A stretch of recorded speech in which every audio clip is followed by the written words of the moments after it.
G'day everyone, welcome back to the channel. Today, as you can see, looks a little bit different. I'm joined here by my partner Kate, who's the current Esports National Champion from 2024, and I'm going to bring you a bit of an interview with Kate today. I think her story is really kind of underrated in the esports cycling scene, and given the platform that I'm creating, I thought that it would be a good opportunity for Kate to have a bit of a voice and tell her some of her experiences since she's been cycling. Now, knowing Kate firsthand, I obviously know how intelligent she is. The amount of knowledge that she almost naturally just seems to have is kind of mind-blowing. So hopefully if you have a watch today, you can kind of get something out of it and find some interesting things to help with your cycling. All right, so depending on how many questions we get through today, we might split this into a couple of parts. So I'll link any future part as the time progresses and based on your feedback. But welcome, Kate. Thanks for having me. Enjoying a nice drink. All right, so you started cycling in 2022, like late 2022, and within 18 months you were the national champion. Tell us a little bit about your intro to cycling and how you got involved. Well, I pretty much just started riding my mountain bike, I think. You can probably remember better than I can, but I was running, but wasn't having a lot of success with it because I kept getting injured and just sore and couldn't run more than like 50k a week type thing. And you were doing all this training, and I was like, I want to do something that I can do for multiple hours a week. So I started just riding my old mountain bike around outside, and then you must have had the kicker from Worlds, is that right? Yeah, so I got the second trainer when I qualified for the Esports World, so then we could kind of set up a bit of a dual combo. Yep, so you had that. So I basically jumped on the kicker once and had a bit of a ride, did a sprint, and you were like, oh, that's like a pretty decent sprint. Do you remember the sprint numbers that you did, having never sprinted on a bike? Your first ride on Zwift? I was like probably like nearly 5 kilos heavier than what I am now, and I did like over 800 watts maybe. So never sprinted on a bike, first ride on Zwift, and she put out over 800 watts. So but everything else was shit. You did that was all I could do. From memory, you did like a 20-minute test, didn't you? Like just I did 20 at 2:15, I think. Yeah. Like untrained, pretty much, I would say. Like untrained for cycling, but I was still reasonably fit from like running, and I was training for a triathlon maybe at the same time as well. So yeah, I'd done a bit, but not much. And then was training for triathlon, did okay, but it wasn't a big thing. It was just like a local kind of race. And then I think I'd just seen you racing, doing like ZRL and what was it back then? Like Grand Prix. Yeah, so Grand Prix last year, yep. And like, yeah, it looked pretty cool, and did the triathlon, and I was like, nah, I don't want to swim or run. I just want to ride, and yeah, joined a team, which is still my current team, BL13, and started racing for the ladies, and yeah. So we're now kind of into the end of 2023. You've started racing some ZRL with BL13. You've started racing some Grand Prix with BL13 as well at the top level. Mm-hmm. So our nationals, I think, were March last year. So basically, at the end of your first full season, we went to Brisbane and you managed to get the national title. Heading into the nationals, how did you feel? Do you think you were a bit of an underdog in the process? But then did you actually believe that you could win the title as well? Yeah, I did. I did. Like, I don't think anyone else probably did because no one really knew who I was.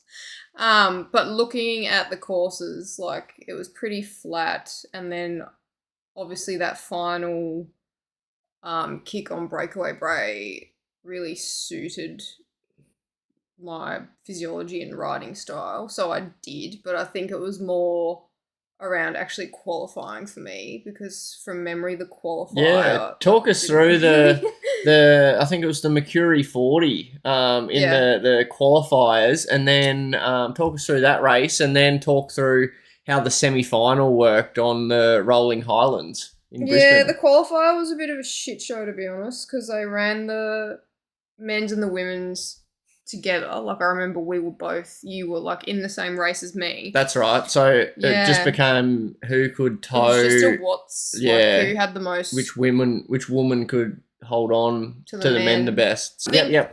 Vicky, Jess, and Brianna stuck with the men. Yeah. So 3 went up the road. 3 went up the road, and then 6 must have qualified, and I got 4th because I won the bunch sprint.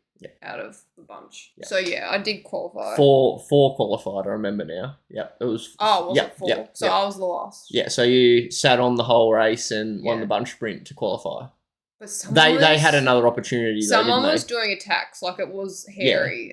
Yeah. It definitely wasn't guaranteed until like the last. Yeah. I remember it being stressful in the garage because I was racing at the same time and obviously couldn't really be of much assistance.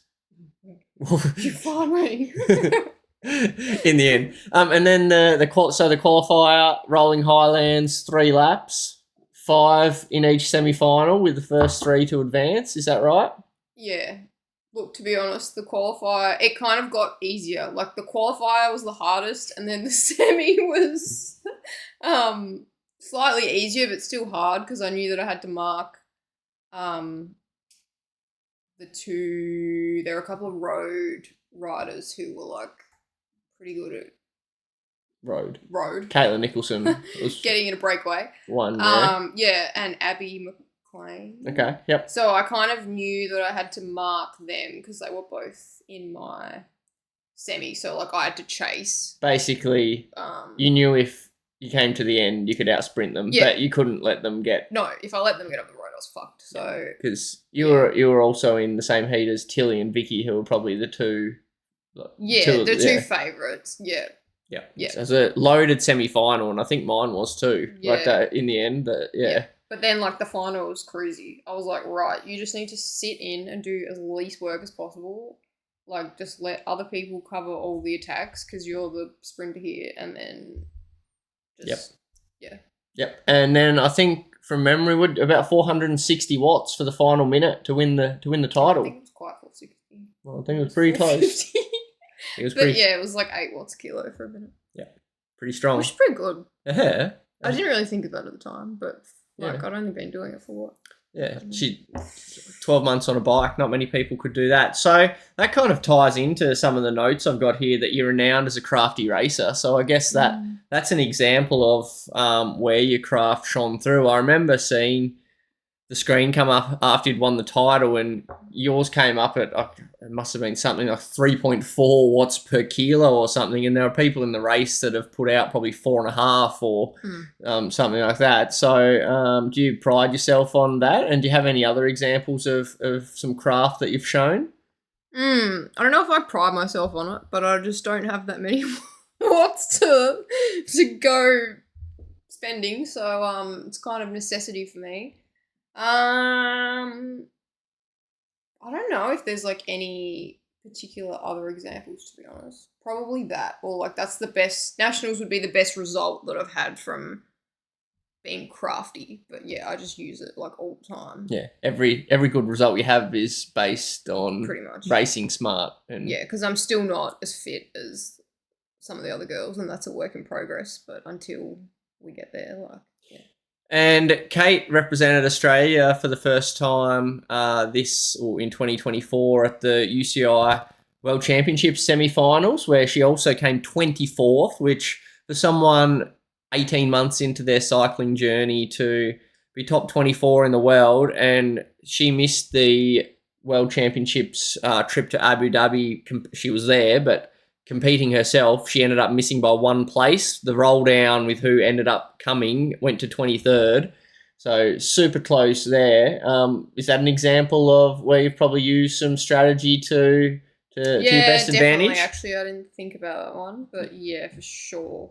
Yeah. There were plenty of girls who placed well behind me who, yeah. So briefly talk us through the strategy that you used in that race to almost secure a place in the top 20. What did you do that others didn't? Just thought about how the fuck I was going to do it. So where did you get your points then? I went for, I can't even remember the courses now. I just did all the sprints. Yeah. What was the first one? The first one was the sprint. Yeah. Wasn't it? Yeah. Yeah, I just went for all the sprints, and so it was 2 races, wasn't it? Yeah. Yeah, I can't remember. So you I went for the sprint segment before the climb. Yeah. In the first race, and then I just sat up because I knew, like, I can't climb at 7 watts kilo. Like, I'm not gonna get top 20 or whatever it was for points. So basically some people probably overestimated their climbing abilities, thinking they were going to score points at the top of the climb. Yeah. And then therefore didn't sprint at the base of the climb. Whereas you decided that, you know, realistically you might not be in the top 20 strongest up the climb. And so you treated the 2K mark as your finish line, and you grabbed 18 points, I think it was. You were third in that sprint. So in the end, you weren't many points off qualifying, but you picked up 18, and there are a lot of girls that can also sprint that probably didn't get the points that they they burned a few matches on that climb as well, didn't they? So you were able to roll in and have some fresher legs for the last race where you had another hit at some points. I think a lot of people just lacked strategy, to be honest. Like, I don't even know if it was, like, overestimating their climbing ability or whatever. Like, I think people just, like, hadn't thought. Yeah. Well, you know, I think you're right. And an example of it is in the men's race. I basically said the same to my teammates. I said, if you can't do 7 watts a kilo for 5 minutes, you're not going to be in the shake up over the top of the hill. And if you're not there at the top of the hill, you don't have enough time to catch up before the finish line double points. You may as well save your energy for the third race. So, like, regardless of if you had a sprint or not, if you didn't have that ability on the climb, then like, there's no point wasting. You should have either had a crack at the sprint or just waited completely for the second race. So a lot of people didn't do that, and I think a lot of people probably paid the consequence for it in the long run. But Worlds in Abu Dhabi, you went, and how was the experience there? I was sick. Yeah, it was great. I was happy I was not racing because it looked fucked, but yeah, it was a good trip. In terms of the numbers and stuff that were produced, it was pretty awesome show. Some of the and even still, what's happened since in terms of some of the numbers that are being produced at the moment. Has your perspective on cycling as a whole changed from when you started to now? I think it's just expanded as I've, like, just learnt heaps, and yeah, I've realised how complicated everything is, and complicated in terms of, I don't know, I guess just, like, it can be as simple or as complex as you make it, but, like, how many different things you can experiment with in terms of performance and like different training methods and just all that. So here's one that probably gets thrown at some esports specialists. Do you feel misunderstood as an esports cyclist compared to a traditional cyclist? Like, do people tell you come out on the road? Like, what are you? How do you feel about that conundrum? Yeah, I do. But I don't really care. I mean, people at work kind of don't get it and stuff. They're like, oh, you're representing Australia in esports cycling? Like, what the fuck is that? Like, why don't you go outside on a real bike? Like, people don't get it, but I don't do it for people to get it. Yeah. So. You're at peace with it, and you enjoy it, and you don't care what others think. If you could change one thing about the way it's perceived, what would it be, though?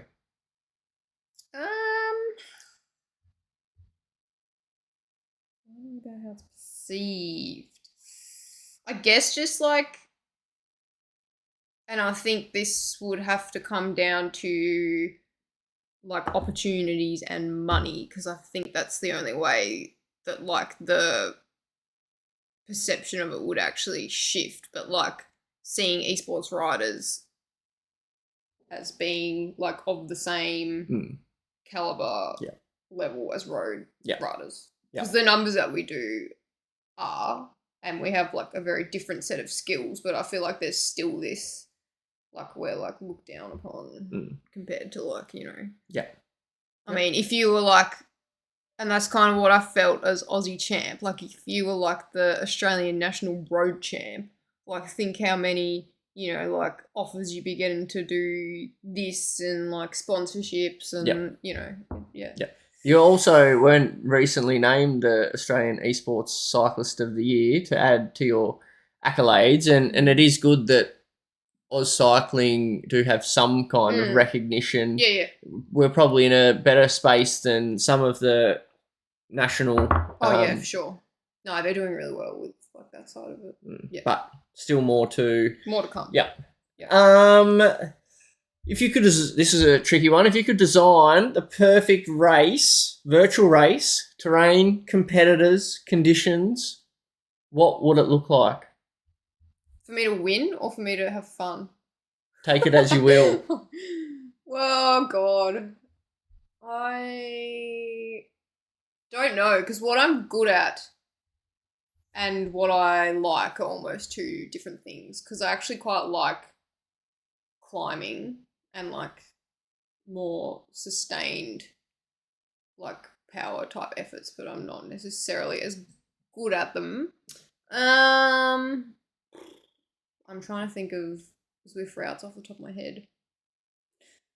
I'd probably still say like a points race, but maybe like Scotland, Muckleyin or something, where you've got like the Sker, so that's what, like a 4 minute?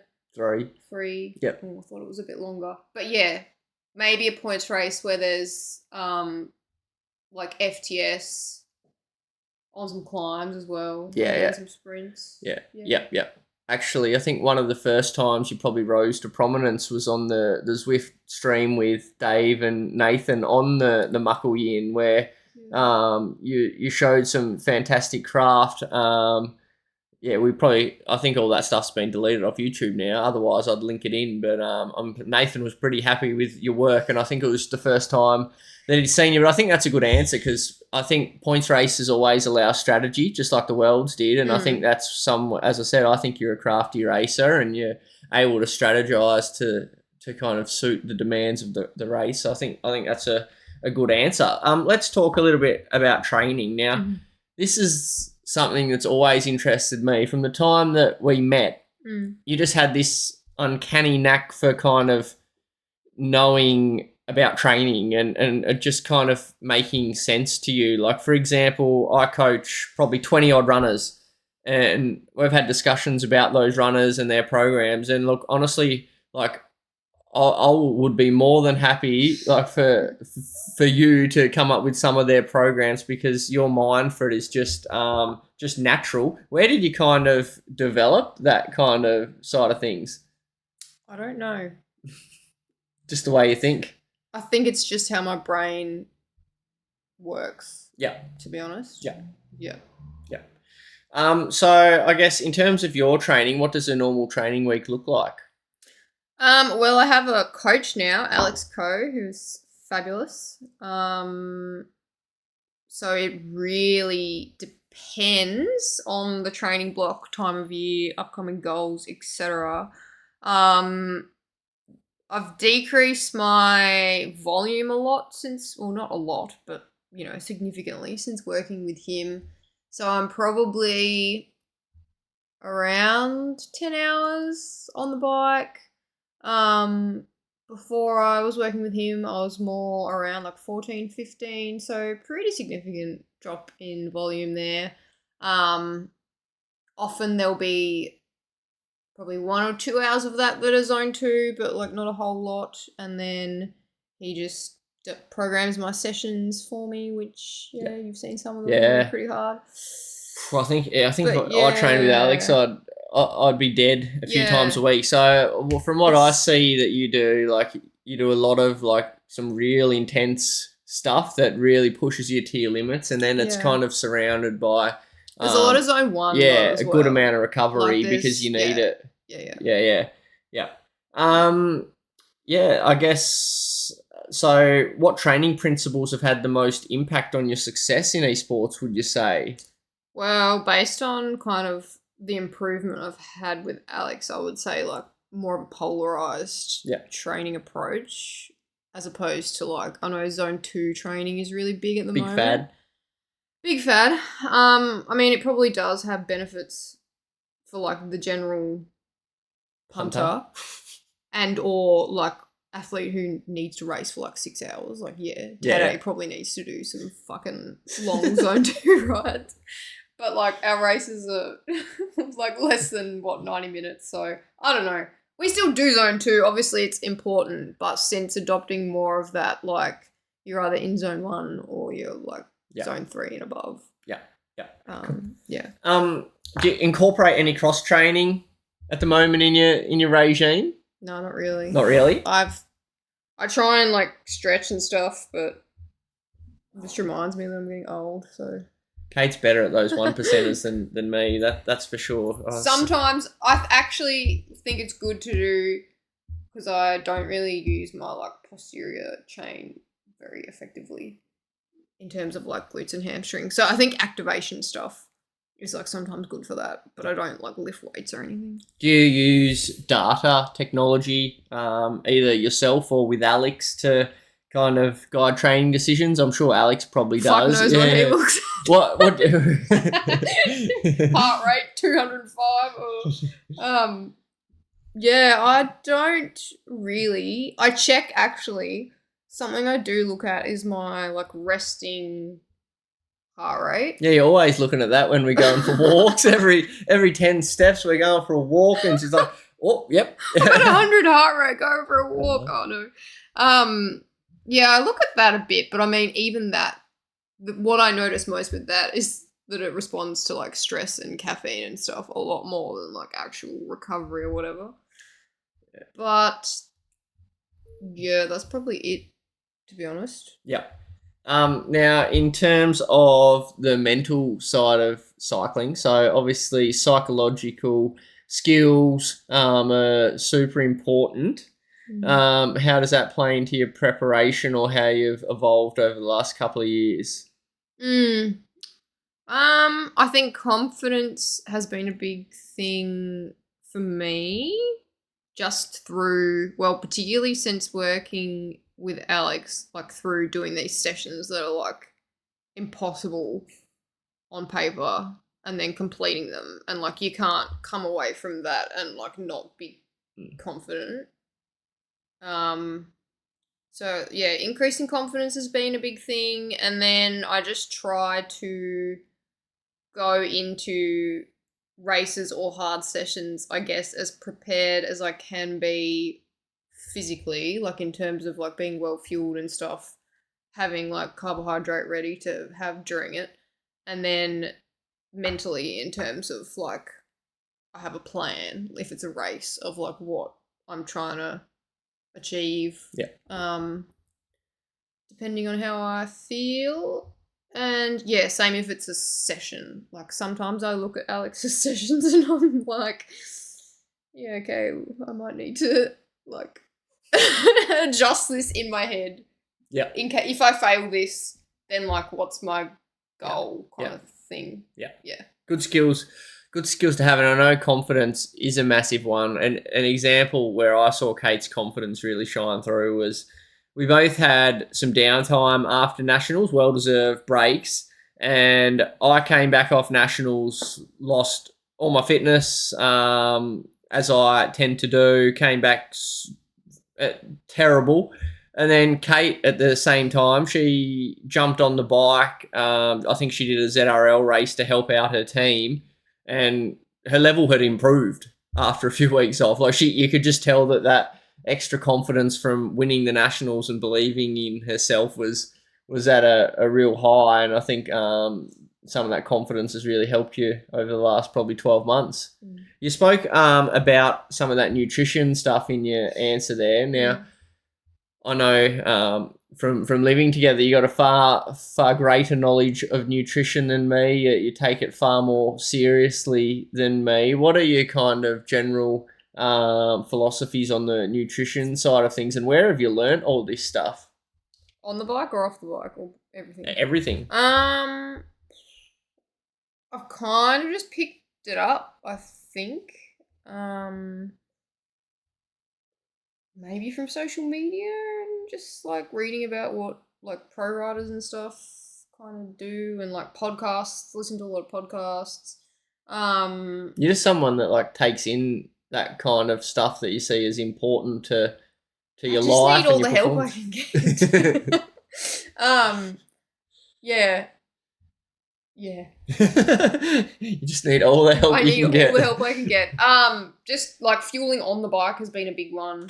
And figuring out a way to do that doesn't break the bank, because it can get pretty expensive if you're relying on like gels and stuff. So now I mix my own maltodextrin and fructose with like lemon juice and salt, which is so much cheaper. Do feel like a drug dealer, but it's worth it. Yeah. So how's the kind of shift gone in your performance since you've been on the 100+ grams an hour in hard sessions? Because you're all aboard that train, aren't you? Oh yeah.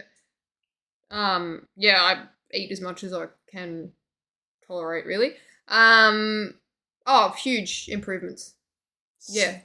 Huge. Sum up my nutritional performance in under 30 words. Piss poor. One snake in like one fucking 3-hour ride. No.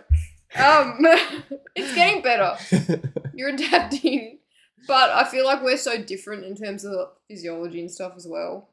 Like, you've got so many years of endurance training behind you that I reckon like your ability to metabolize fat is like insane. Whereas I'm working on that. I could probably do with some new PB powers from 40 minutes onwards, so I reckon, which might be helped by some of this stuff, I'd say. How do you manage your diet to balance energy needs, healthy relationships with foods? The weight is obviously important with esports. Well, I feel like if you get it right, you can kind of do all of those things together. I guess fueling on the bike's a big part of it, and then depending on how scientific or like strict you want to get, like looking at periodizing your carb intake, really. So are you talking about weight within the week or within the year or within the day? Within the day. Well, like over a week, like so on your harder training days you're having more carbs, and then like less on your easier days. Yeah, I can't really remember the question. It's all good. We've got a dog licking our feet asking for its dinner here at the moment, so I think the train of thought has been lost, which we'll get onto later on. What's your go-to recovery meal or snack after an intense session? I feel like it depends when I train. Yeah. So you've just done an after-work session. You've come home from work. You've just smashed out a Alex Co special where you've went to 200+ heart rate. What's your go-to? I probably feel too sick to eat anything for like 2 hours, to be honest. Yeah. But just, I really, if I train in the morning, like on weekends, I like to have eggs. Yeah. And toast and that kind of thing. But yeah. So that's you've done a 2-hour zone 2 and you've come back and had some eggs, some toast. Bit of salmon, avocado. Peace. All right. How do you adapt your nutrition for different phases? So base building, race season, is that all part of the kind of cycling and periodization that you talked about? Yeah, theoretically. So like in your base season, you'd be having like less carbs because you're lower intensity and burning more fat, and then like as you get more intense, you have more carbs. Yeah. Yeah. Do you have this is now tying up training and nutrition? Do you have an unconventional superstition or routine with any of those things that's worked for you?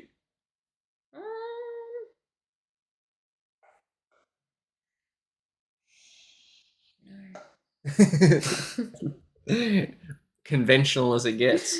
Yeah, I'm pretty conventional. Okay, so now this is an interesting one. In a world full of the influencers, the fitness trends, how do you kind of stay amongst what's real and what's bullshit, and your kind of takes on it all that kind of lead to your beliefs and values?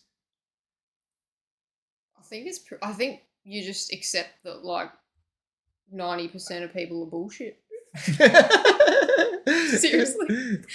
So some of these podcasts I'll see on our YouTube throughout the day. No, like not if they're like if they've done a PhD. So where's the line of bullshit versus the ones we watch on YouTube the every day? credentials.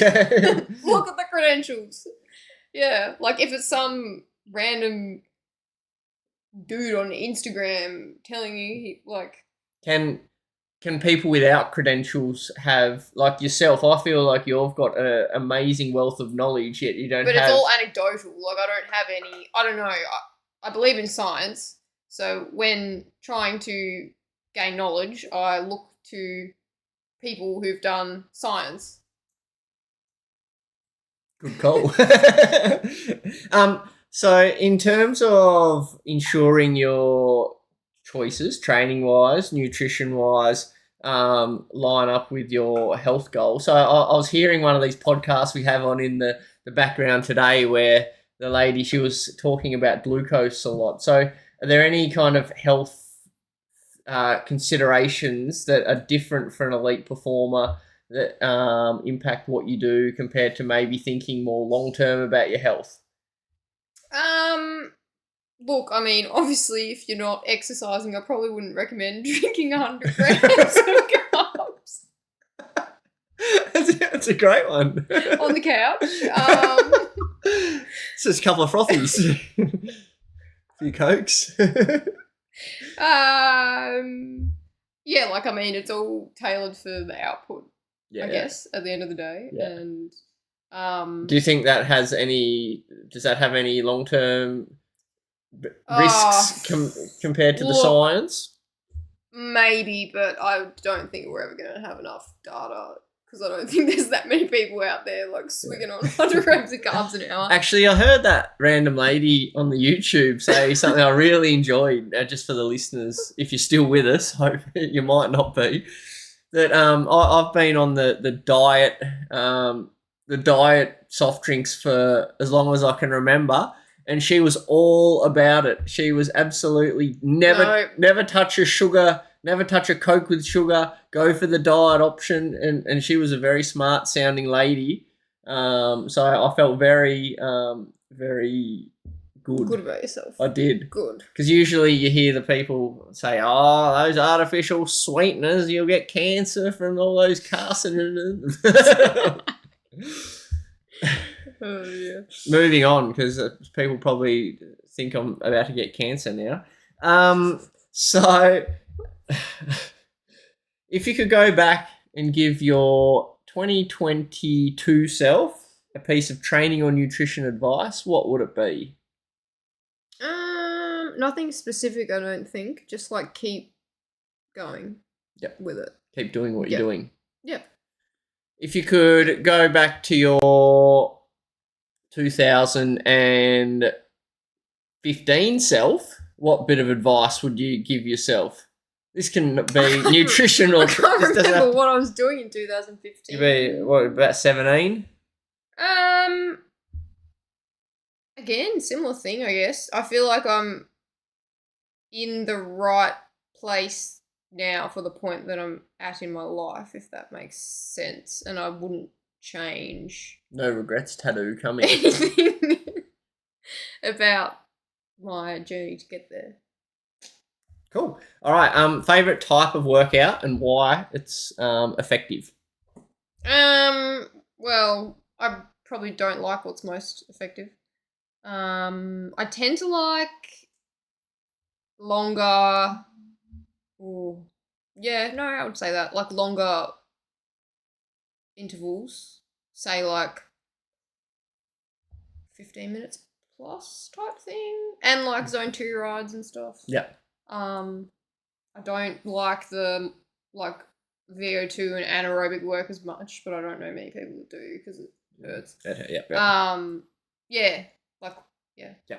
So you basically answered the next two questions that I had for you in terms of, so you probably dread more of an anaerobic type workout, and that you prefer the kind of longer intervals compared to the, So how have you mentally been preparing for tough training blocks, sessions, races? Like I know you've had like a specific periodized block lately that you've been getting yourself up for some of the sessions. Is it hard to get up for those, or do you do anything different? In a way, but I kind of almost view them as like races or whatever. Yeah. Like I'm going into them like pretty hyped up. I think that's probably a difference between maybe like 80% of my sessions are that I don't go in hyped up enough, and so like I need to drop my expectations because I go into them kind of without that kind of mental kind of fortitude that you take into them. I think we're at like a different place in our career as well though. Explain. Like I'm a lot newer and still kind of making like rapid improvements. I'm not saying that you're not, but like you've been in sport for a lot longer and potentially there's that like element of fatigue like mentally of having trained hard for something for so many years. Yeah. Cool. That kind of leads us to a couple of questions about comparisons of our training and some of your thoughts. How does your training philosophy, or even Alex's, you can take that how you will, differ from mine, and where do you think at all we complement each other in that regard? You do more volume. I don't actually know that you do, like you would do more TSS, obviously, because you do more volume, but I think you'd do more intensity overall as well, because you'd probably do more of that like tempo, zone 3, zone 4 stuff, whereas with Alex, there's probably more like anaerobic and VO2. Do you agree with that? Yeah. And you're around what, like 17 hours a week training, whereas I'm more like 10 ish. What was the second part of the question? Sorry. Do our training philosophies complement each other at all? Oh, I think we agree on like, the majority of. I think the key thing is finding what works for the individual. Like, I know based on many, many years of myself what works for me, and historically I've always went best with high volume, but at the same time doing a sport where we compete for a relatively short amount of time, I probably split that up a bit more into high intensity kind of blocks, I guess, compared to you do a lot of doubles and stuff. Like I'm riding far more than 7 times a week for that 17 hours. Otherwise, I do maybe a 3-hour ride a week-ish max. Whereas if you're doing 17 hours with just once a day, like you're probably doing 3-hour rides 5 days a week, which you just can't get the same intensity in. Yeah. That's kind of how but then at the same time, and this like comes back to a lot of the athletes I coach with their training and stuff, like you can tell that they respond differently to different stimulus. And I know I've always been, in the running world, I was always a bit different in the training that kind of optimized my performance. So it's probably carried over to the physiology that I take into this. I think experience is a big thing as well, though. Like, you need to do more because you're like at a higher level, if that makes sense. Whereas like if I did what you did, like I'd be cooked because I'm just not used to. Yeah. And over the last like 15 years, my training level's been so high that if I stop, it probably just you just disintegrate. There's no stress score. What's going on? Oh well, this one's pretty obvious. And do you think your approach to recovery is more disciplined than mine? or is it just you have more recovery than me, or? I don't know if it's more disciplined. I think it's just required. Yeah, Yeah.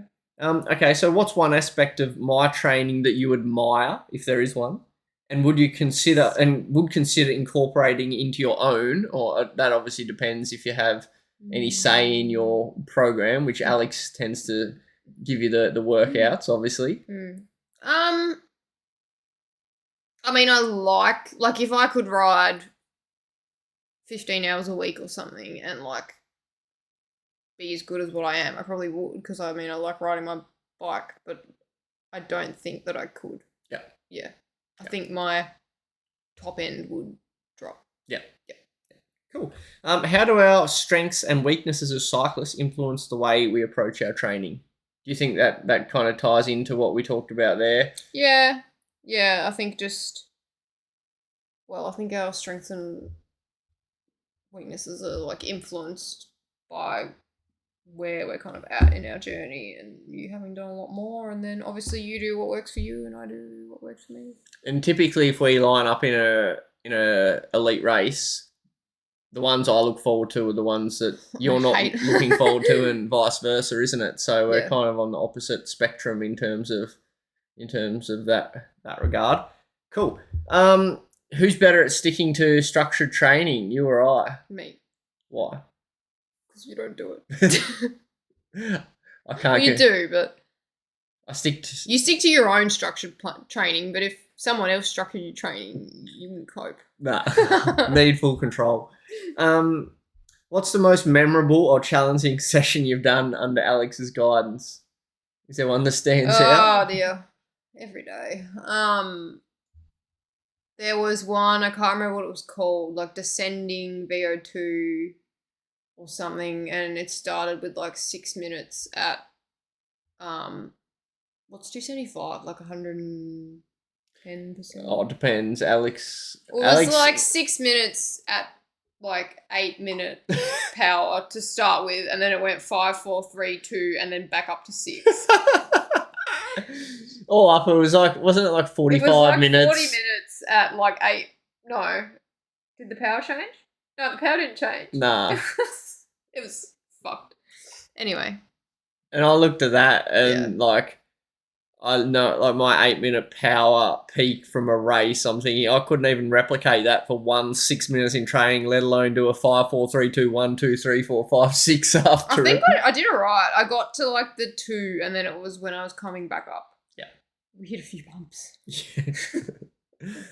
How do you adjust for a failed workout? I thought this one up on the spot. Do you adjust the bias down and do the same session, or do you keep the power number for as long as you can and then stop, or a mix depending on the day? No, I don't adjust the bias. I just keep it how it is, and like I'll probably fail and then maybe just like roll in the rest of the rep, and then for the following ones just try and hold whatever I kind of can, which might be like tempo or like I think I finished those reps at like 240 instead of 275 or whatever. Yeah. And that was a while ago now, so I think if you had to tackle that session again, you'd probably think that you'd do a little bit closer to the targets. If we were to swap training plans for a week, who would adapt better?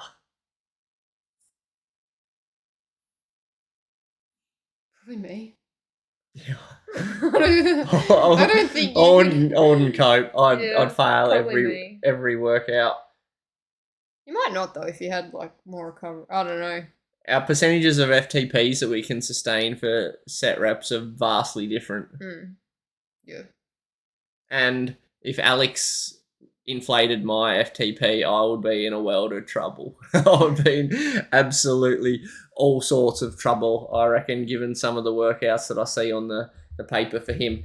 All right, here's one for you. If you could challenge Alex, myself, or you to a single workout, which one would it be, and who would succeed? So we're all doing the workout. We're all three of us are doing the workout. Oh.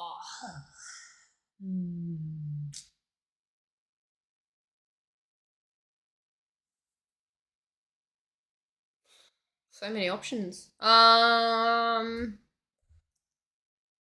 think Alex would succeed no matter which one I chose, to be honest.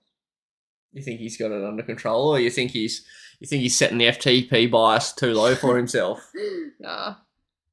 Maybe like microbursts. Ooh. Party edition or something, but you'd probably like I that. like microbursts, No, but actually. you wouldn't when you got to like the 5-minute like VO2 bit after. None. And your microbursts. What? There's 5 minutes after your it. microbursts would be, well, mine are at 650. So I don't know, yours would be at like 850 or something. Yeah, okay. So good luck. Because I actually tend to like microbursts because I feel like I can do short efforts, like because I muscle my way through them a little bit, like but then equal rest to recovery ratio. No, that's okay, but I think then some of the ones I've seen you do have then a VO2 block afterwards. I wouldn't be touching that. Yeah, it's pretty hard. So I'm not winning. You or Alex is winning, and you're doing some kind of microburst, which are not the session that you chose for one of your enjoyable ones. I didn't know I was meant to pick an enjoyable one. No, it doesn't have. But if you want to win something, I thought it'd be. Oh, I'm trying to win it. Oh. You don't have to. You can lose and just make yourself go through some torture. Zone 2? Actually, I'd really struggle. Yeah, you would. I'm like the worst zone 2 rider there is. I do like none of it. And yeah, there's reasons for that. But anyway, all right. Now let's talk a bit about your work-life balance. We've got a dog that's got a bit of a hunger balance at the moment. She's sitting here, so you can't. Wait, can I lift her up? No, she'll be right. Gwen, sit.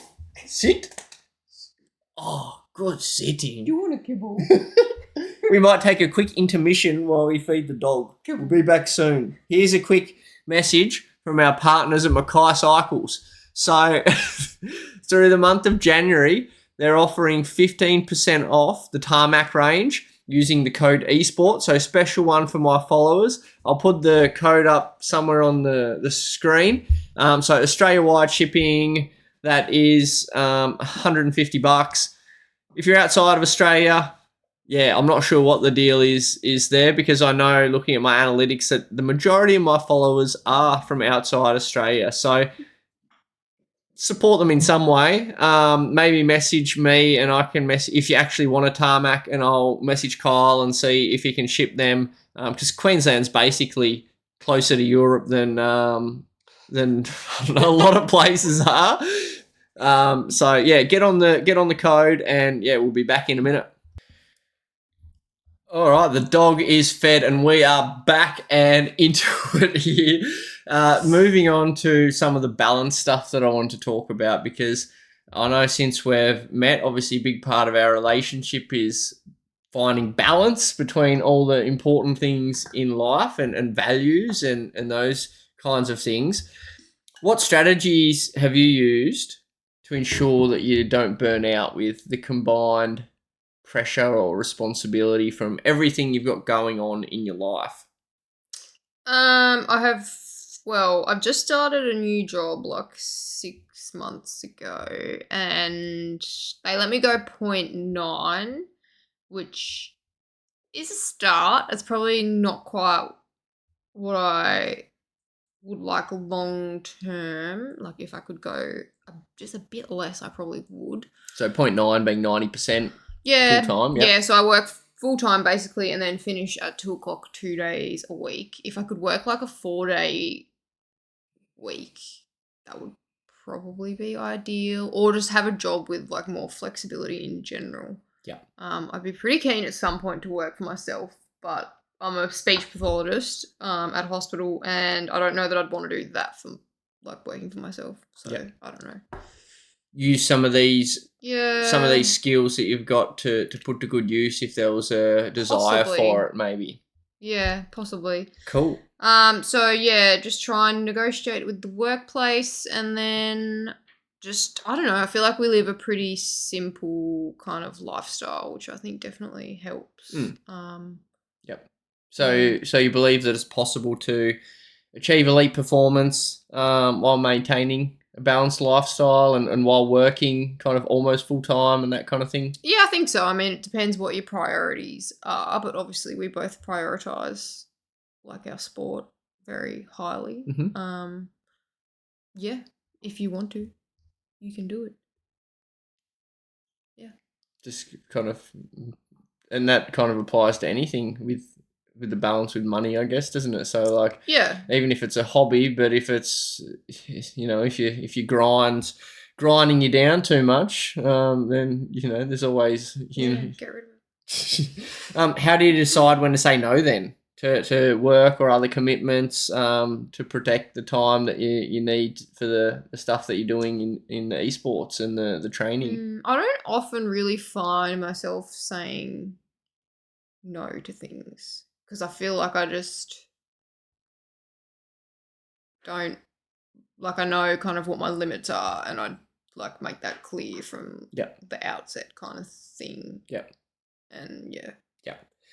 If you could design your ideal work-life training balance, what would it look like then? So would it be 4 days? Would it be less days? Would it? I do like my speech work, but it's like I feel like the hospital's just a stressful place to work like full time. I probably work there 3 days a week and then like maybe do something from home for like another day or 2 a week, or like something online. Yeah. That's a bit more like creative, or like I have no idea what. Any suggestions, or if you've heard any insights from Kate today that think that she could pursue one of these little side hobbies, then let us know in the comments.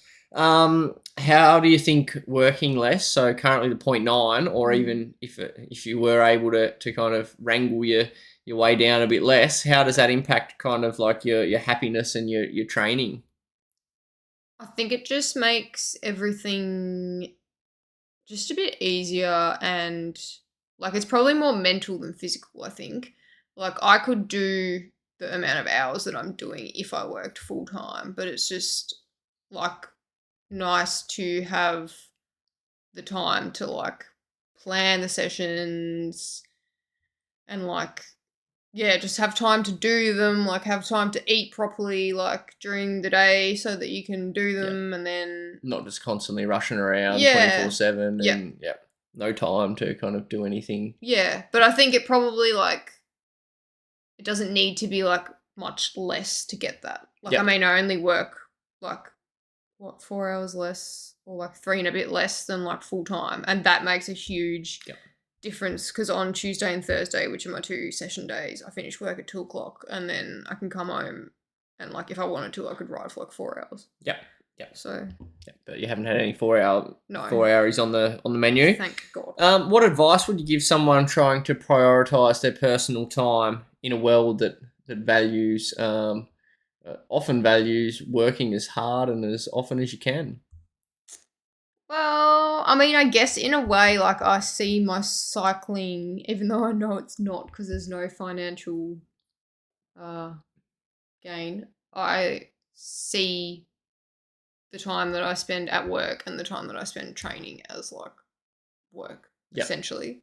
Like I almost treat it like a second job. And I think you kind of have to look at it like that to a degree. So you're working more like a 50-hour week. Yeah. But like I think that's manageable, like if you like it and like you're young and you don't have kids and So I guess you're prioritising what's important to you based on the position you are in to be able to do that. And I mean financially, like I could work less and like live off it. But I'm also looking to progress my academic career, I guess. So like not in a, that was the wrong words. Like I've gone and done a degree in this thing and like I want to work in it and like, you know, eventually like work my way up through the ranks and stuff. Like I don't want to do a PhD or anything, not in speech pathology. So I'm choosing to work more than like what I could to like aid that. Cool. Has training for esports taught you any valuable lessons about work-life balance?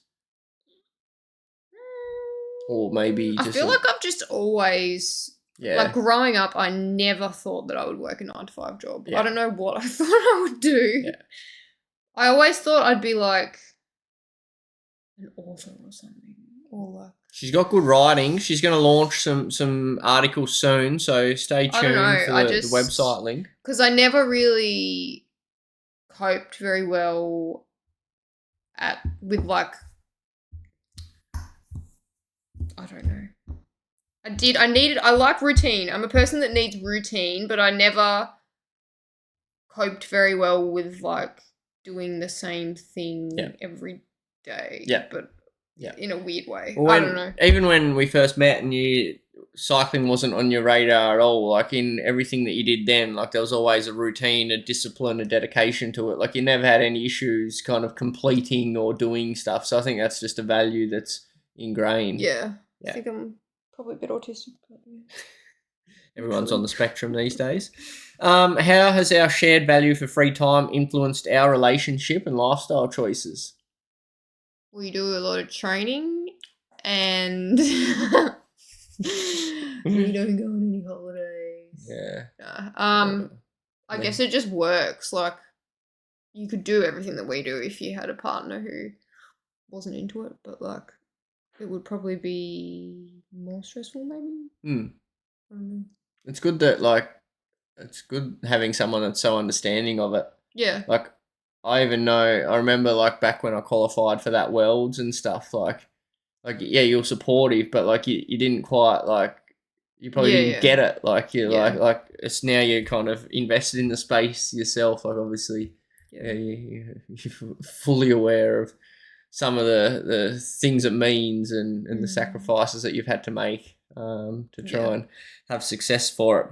You learned anything about yourself when things have felt overwhelming at work or in training blocks where things aren't going well? Anything that you've key takeouts from it?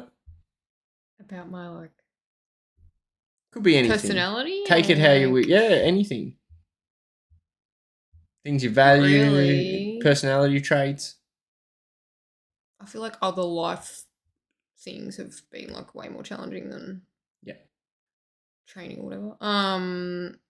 Just like I guess it gives you insight into like what your limit is and like how to not end up doing that again. Yeah. Kind of thing. Yeah.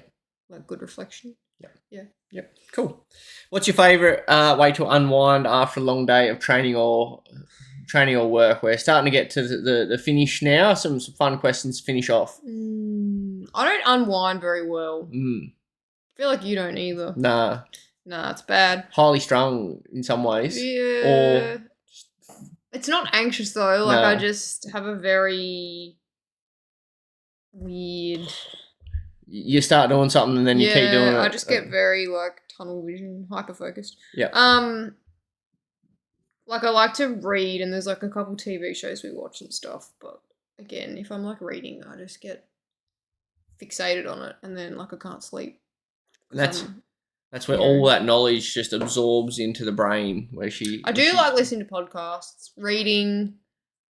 I like going to the beach and like swimming and stuff in summer. That's like relaxing for me. Like spending time with this dog who wants to play after dinner. I actually feel relaxed when I do that. Yeah.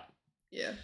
Do you think the world would be a happier place if more people maybe worked less or exercised, trained more? Yeah, probably all of the above. Yep. Because everyone's fat and unhappy and fucking just living in a cycle of depression and fast food and social media and Ozempic and fucking.